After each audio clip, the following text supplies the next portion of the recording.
In 1996, horror was kind of dead, or at least on life support. Slasher films had burned themselves out, sequels were limping along, and the genre that once thrived on invention was mostly surviving on straight-to-video leftovers and tired formulas. And then Scream happened.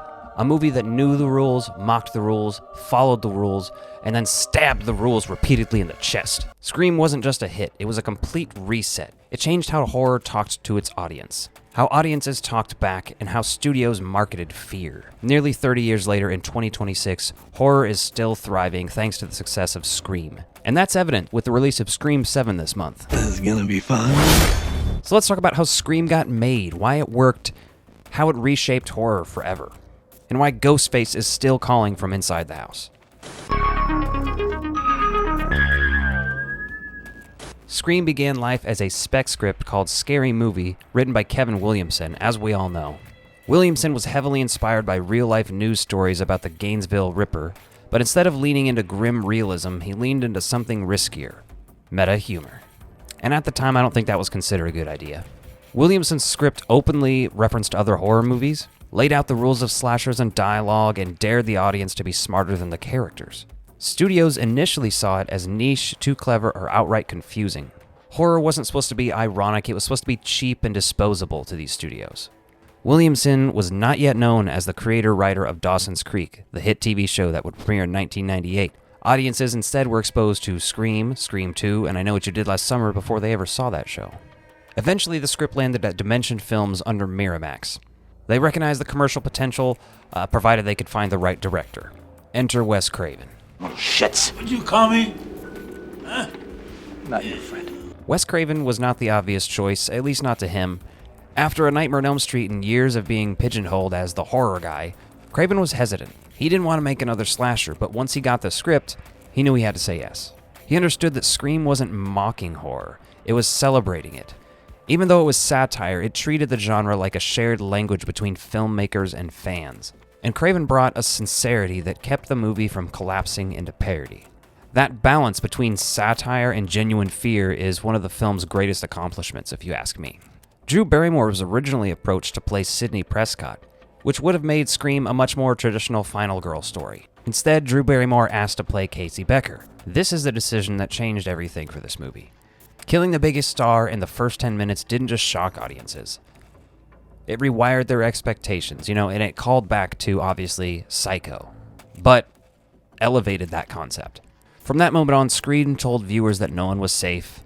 Neve Campbell brought vulnerability and toughness to Sidney. Courtney Cox weaponized her real-life America's Sweetheart image into ambition and ego. David Arquette, he took what could have been the biggest joke character in this movie and turned him into the emotional heart of the film. Matthew Lillard, meanwhile, was apparently told to go big. He responded by delivering one of the most unhinged performances in 90s cinema. If you've ever wondered why Stu feel like he's maybe in a different movie here, he kind of is. You combine him with Skeet Ulrich and it's just still an absolutely terrifying duo. Production itself was relatively smooth, though the film's tone worried the studio.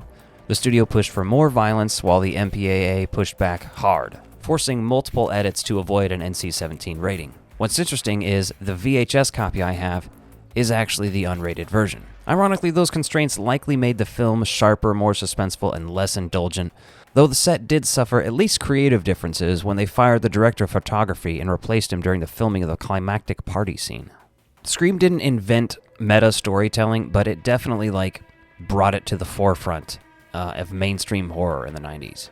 Randy's monologue about the rules of slashers is just iconic, not because it's funny, but because it's structurally essential to this movie. The movie's constantly trying to get you to guess what's going to happen next. Speaking of Randy's character, talking about movies in a video store that's the vibe I try to curate here, so I relate to that character. That's a great character for film and horror. And of course, Scream breaks all of these rules brilliantly in your face. Scream is funny, but it's never safe. Ghostface is clumsy, but he's still terrifying. The phone calls are playful until they suddenly aren't. Jokes exist alongside real consequences. When Casey Becker dies, the movie doesn't laugh at this. It commits. Her parents finding her body is played straight. The entire scene is still hard to watch sometimes. When I was a kid and watched this for the first time, there was no humor. It was simply cold and terrifying.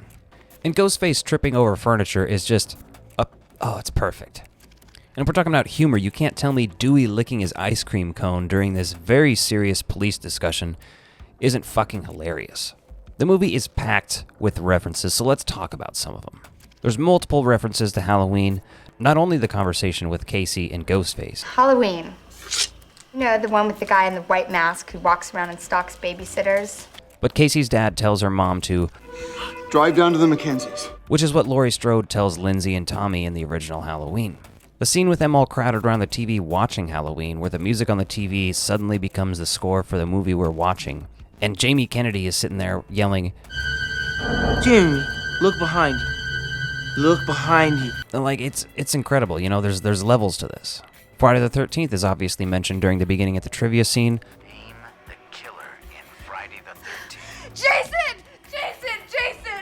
Several references to A Nightmare on Elm Street. Not only is it straight up mentioned again during the phone call. Nightmare on Elm Street. Is that the one where the guy had knives for fingers? Yeah, Freddy Krueger. Freddy, that's right. I like that movie. But Billy crawls into Sydney's window just like Glenn crawled into Nancy's. Tatum and Glenn actually wear the same shirt at one point. And Wes Craven's cameo as Fred the janitor features him in a red and green sweater with Freddy's hat. It's iconic. The obvious reference to The Exorcist. The Exorcist was on. Got me thinking of you. It did? The less obvious reference to The Exorcist. Linda Blair as the reporter. You've got Psycho. We all go a little mad sometimes. No! I don't really believe in motive, Sid. I mean, did Norman Bates have a motive? No. You've got The Howling. What's that werewolf movie with E.T.'s mom in it? The Howling, horror, straight ahead. Okay, thanks. You got Prom Night. If they'd watch Prom Night, they'd save time. There's a formula to it. A very simple formula. You've got Hellraiser, The Fog, and Terror Train. How many Evil Dead? Yeah. How many Hellraisers? Right here. Fog, Terror Train, Prom Night. How come Jamie Lee Curtis is in all of these movies? The Texas Chainsaw Massacre. What's Leatherface doing here? I Spit on Your Grave. And what movie is this from? I Spit on Your Garage. The Silence of the Lambs. Did they ever really decide why Hannibal Lecter liked to eat people? Don't think so. And honestly, there are more, but you get the point. These aren't just Easter eggs. They're part of the story's DNA. And aside from that, there's moments where, like, Sydney is blatantly criticizing horror movies, right? No, it's just, what's the point? They're all the same. Some stupid killer stalking some big-breasted girl who can't act, who's always running up the stairs when she should be going out the front door. It's insulting. A few moments later.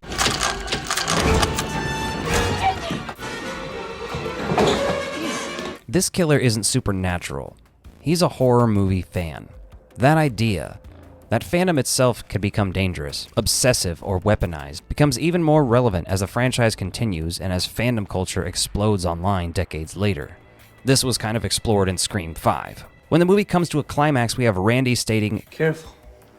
This is the moment when the supposedly dead killer comes back to life for one last scare. and then that happens. Sydney shoots him in the head and says, Not in my movie. "But we just watched it happen in your movie, right?" A little confusing there, huh? After Scream, horror exploded back into the mainstream. Studios rushed to create self-aware slashers. I Know What You Did Last Summer, Urban Legend, Final Destination. Some were fun, some were bad. But you can't deny that Scream changed horror culture. It also reshaped marketing. Trailers became mystery-focused. Kill counts became selling points. Horror actors became teen idols overnight. The posters for just about every horror movie either replicated or eventually mocked how Scream's poster looked. The modern Scream sequels themselves reflect the evolution of horror discourse, moving from sequels to remakes to requels to legacy franchises dissecting their own existence in real time. In a world full of letterboxd reviews, TikTok reviews, YouTubers, Scream feels less like a movie and more like a prophecy. Scream worked because it respected horror fans without pandering to them. It laughed with the genre, not at it. It understood that fear and fun aren't opposites, they're partners in film. Scream is just a masterclass of horror. Quick thank you to my channel members and Patreon subscribers. If you want more ectoviolence, including exclusive videos and behind-the-scenes content, become a member by clicking the links in the description below.